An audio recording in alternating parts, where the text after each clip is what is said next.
سبزی و نمک زرد پس بذار بنویسم وقتی قلم تو دست هست. آرزون بود که من تو رو ندم تو دست دست، چون ما دوتا با هم زدیم قدم تو حرف هست. عاشقای واقعی زود رفتن بهش، بیا من و تو بزنیم لبخند بهش. تمام تلاشم اینه نرنجی از من، اگه یه روز تو بشکنی منم شکستم. آخه عشق واسه من میشه با تو با منا، به یاد شادی همونو کارو دادنا. صورت زیبای تو با چشای مثل آهو، باید فرشته بهت بگم به جای اسم بانو. میخوام چشم حسود و از حسادت کوشه، بمیرم عشق من ازم یه ساعت دوشه. یکی میخواد صبورانه بشنو به حرفم، یکی که با بودنش من عشقو بفهمم. یا تو عشق که بی تو من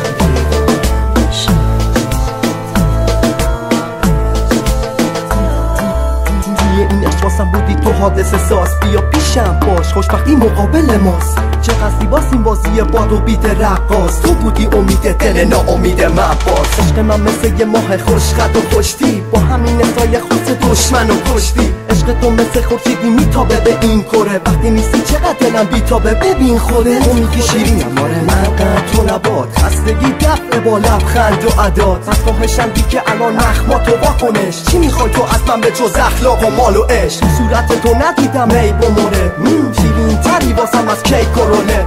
بدون ماها با هم داریم بخت بلند، اگه تو نباشی دوریت برام سخته کلم. یا تو عشق که بی تو من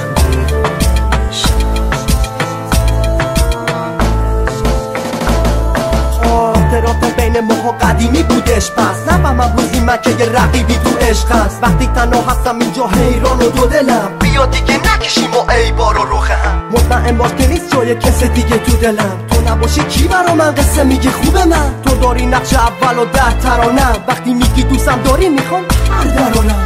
عزیز دل واسم بگو رازی اگه داری تو، امشب خوشگل‌تر شدی از بازیگر هالیوود. تویی که من همه سکرت و راز هاست، شبانه روز مغز من به فکر شماست.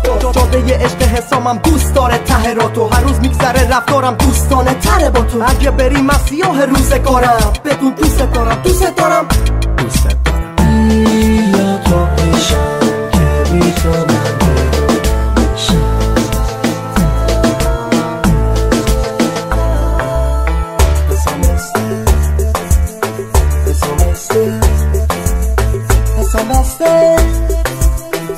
Essa